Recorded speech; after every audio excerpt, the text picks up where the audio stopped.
पुनः एक बार आपका स्वागत है हमारे YouTube चैनल याद करके दिखाओ पर। शुरू करते हैं अपना टॉपिक जहां कल से छोड़ा था। दिल्ली सल्तनत के प्रमुख वंश एवं शासक, ये हम पढ़ रहे थे और इसमें हमने गुलाम वंश पढ़ लिया था। अब हम पढ़ने वाले हैं खिलजी वंश, जो कि दिल्ली सल्तनत का दूसरा वंश है। तो इसका संस्थापक जलालुद्दीन खिलजी था, जिसने 1290 से लेकर 1296 ईस्वी तक राज किया। जलालुद्दीन खिलजी को इसका वास्तविक संस्थापक भी माना जाता है।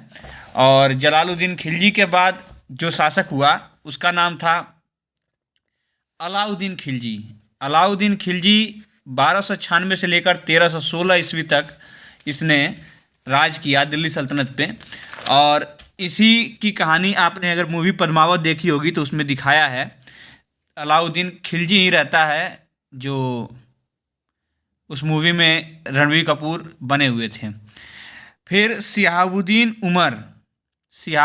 उमर अलाउद्दीन खिलजी की मृत्यु के बाद से राजा बना, जो 1316 ईस्वी तक ही राज किया। फिर कुतुबुद्दीन मुबारक खिलजी 1316 ईस्वी में राजा बना।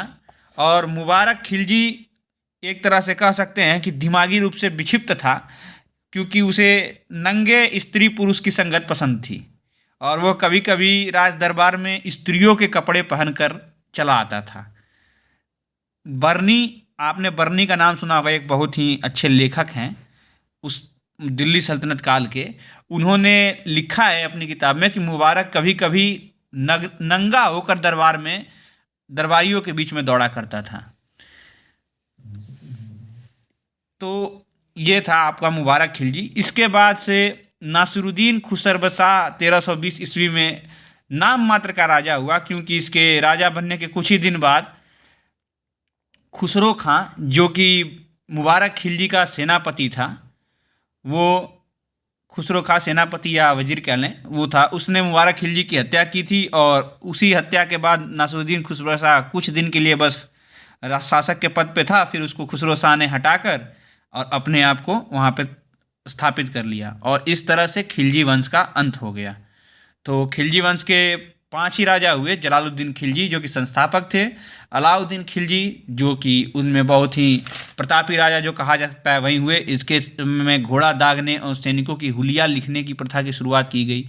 अब घोड़ा दागने मतलब इसलिए दागा जाता था कि पता चले कि कौन हमारा घोड़ा है, कौन दुश्मन का घोड़ा है। सैनिकों के हुलिया लिखे जाते थे कि युद्ध के दौरान या कहीं पकड़े जाने पे हम अपने सैनिकों को पता कर पाएँ कि हमारे सैनिक हैं कि नहीं।